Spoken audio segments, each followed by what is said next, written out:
Good morning and welcome to World Talks. As the devastating floods caused by the storm Boris continue to ravage Central and Eastern Europe, the President of the European Commission, Ursula von der Leyen, will visit Poland on Thursday. The date was confirmed via social media by Polish Prime Minister Donald Tusk. To discuss what kind of assistance can the region get from the EU and what could be the time frame, I am joined here this morning by Tomáš Zdechovský, Czech MEP. Good morning, sir. Delighted to have you with us. Good morning. Thank you very much. So let me start by asking you about the kinds of help that the Central and Eastern Europe can get from Mrs. von der Leyen when she is here in Poland today. Will this all come from the Solidarity Fund, or are there any other funds that could be utilized for this purpose? Yes, I think most likely we can present it here that we have it, the Solidarity Fund. Solidarity Fund is used from 2005, and we really, through this fund, pay a lot of projects, especially in this situation like floods or fire or another situation.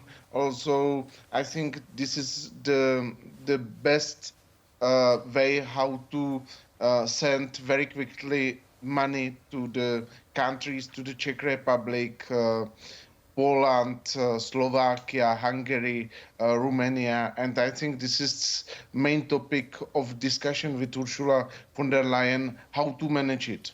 And what can we do more? Because you described very well the situation, not only in Poland, but in the Czech Republic. And I think that it's really necessary to send it money to the region as soon as possible. Right, and what would be the scale of this aid? Because some people are talking about billions. So do you have a rough estimate of how much does the region need? Not yet. We are in contact with regional governments. We are in contact with national governments, and they are now sending the request for payment. Also, in this moment, nobody knows how much it will be at the end, but we have to really step by step discuss this issue, and let's see. I think that the European Union can help much more as last time when were the floods in the Central European region, and I think that it's necessary to have it prepare really experts what will distribute this money to the region from the national level, because Brussels will send money to Warsaw, Prague, Bratislava, and there is really very important distribute this money to the region, to the regional government, and to the concrete city and villages. Right, so, and could you sort of tell us a little bit more about the situation in the Czech Republic itself? Because we're familiar with Poland, of course, naturally, but how does the situation look like in the Czech Republic, and what is the politicians' response to what's going on? In the north of Moravia and part of Silesia, there is really huge disaster. Also, you described very well the situation in Krnov, in Opava region, in Ostrava, Český Těšín, and there was really very high level of water. And now we are counting what we have to pay and what we have to rebuild.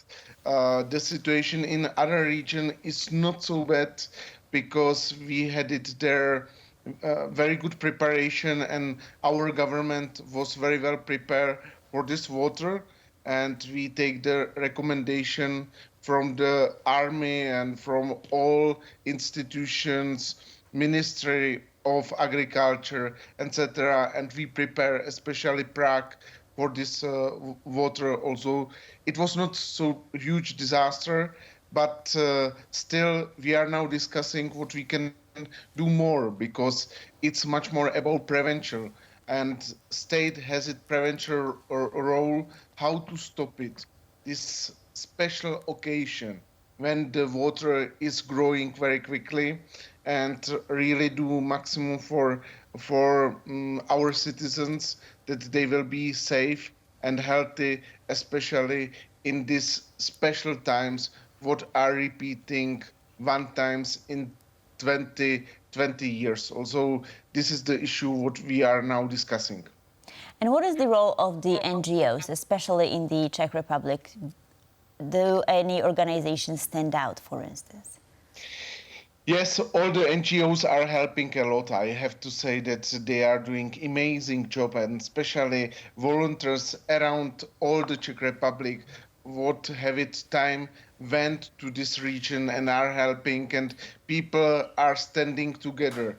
Also, this is very important signal, so especially in these times, that we are together, we want to solve it together, we want to help together, and we want to do maximum for that people will come back to their own houses and they can live together. Also, the solidarity is very strong, and I have to say that especially Roma NGOs surprise us. The Roma people are helping a lot with reconstruction of the building and with distribution of food or drinks. Also, I'm very happy that especially Roma people from the North Moravia and Silesia are working very hard, especially in these days, and they shows that they are part of our society and they are really helping us a lot with many things. Also, NGOs are doing amazing work, and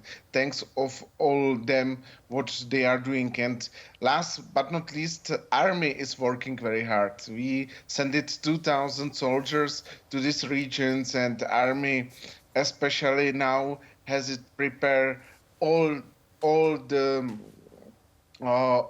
bulldozers and all the things to help the people to survive this situation and to clean the houses. Also, it's very important. And I'm very happy that reaction of the government on Monday was very quick. And we can see now many soldiers and many technique of soldiers in this region. And how would you assess the preparedness of the country ahead of this flood? Because previous floods of 1997 and 2003 were supposed to be lessons learned. So I wonder, was the needed work actually done, or were there some lacks in organization, infrastructure? Can you point to some faults, perhaps? It's a very good question. Also, it will be now very big political discussion, especially opposition criticize the government, and they are saying that we were not very well prepared, but prepare some project in the Czech Republic. It means that you need 10 years. Also, of course, we did a lot of things. The situation, it's not so horrible. I think that results of these floods, it's not so bad as 1997, but we have to do a lot of homework, what we didn't still did before. Also, I think now is the situation, especially without emotion, sit down around the table and talk together what we can do more, because in some region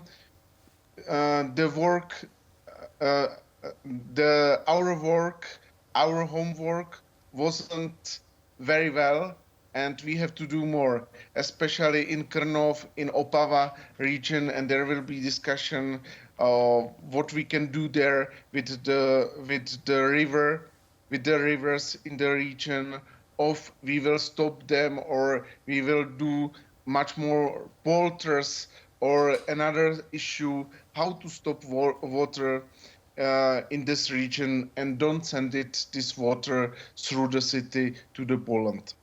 Right. And let me go back to the topic of politics. I wanted to ask you, to what extent do you think this natural disaster, this flood, is politically significant for leaders such as Ursula von der Leyen? Because we know cases in history when the leaders' response to a disaster could make or break their careers. So how do you view what's happening right now? Now we are in many emotions. Also, it's not really very easy to respond it, but I would like to say that really many governments react very quickly. The countries in the Central Europe were very good prepare for floods. I think that the people react very well, and they know how was it in this situation. Very difficult. Very difficult. Send it sometimes the fire brigade to the region to help it at the beginning of floods. Also, I think that we will have its response to your question next 14 days. It will be a response of the people, and it will be about emotion, how the people will feel the situation. In the Czech Republic is situation much more complicated because we have it on a Friday and a Saturday we will have it election, regional election. Also, let's see what will happen with opinion of the people and how they will respond to politicians on this current situation. Right, it is certainly challenging. And my last question would be just to look at the whole thing more holistically. Moving forward, do you think that this will make some issues, such as, for instance, climate change, even more pronounced when it comes to new regulations and things that are to be put in place in the future? Yeah, it's very easy to say that we need to make a much more stronger Green Deal, but in this moment, I think that it's much more about the emotion. I think that we have to prepare our countries for this situation for the future, and it's not only about climate change, but it's about how we will behave near our rivers, because many buildings are really in the part where where river is flooding. Also, it will be now very important discussion how we will solve it, what we can do more, and let's see what will happen, especially in the Czech Republic. It will be very important issue. Right, but let me just follow up on that. So you're saying that some precautionary measures were not put in place when some buildings were erected? I mean, who will be held responsible? Yeah, I think it's many times a responsibility of local governments, especially the city governor, who make the plan of the city. And now is the time to discuss if is it everything okay, because the plans were built by communism, and you know how communists behave to the nature. Also, sometimes it's very difficult find the balance between the nature and between 21st century. Tomáš Zdechovský, MEP, Czech Republic. Thank you, sir, for being with us this morning. Much appreciated. It was my pleasure. Thank you very much for your kind invitation. And thank you for watching World Talks. Please stay tuned for more here on TVP World.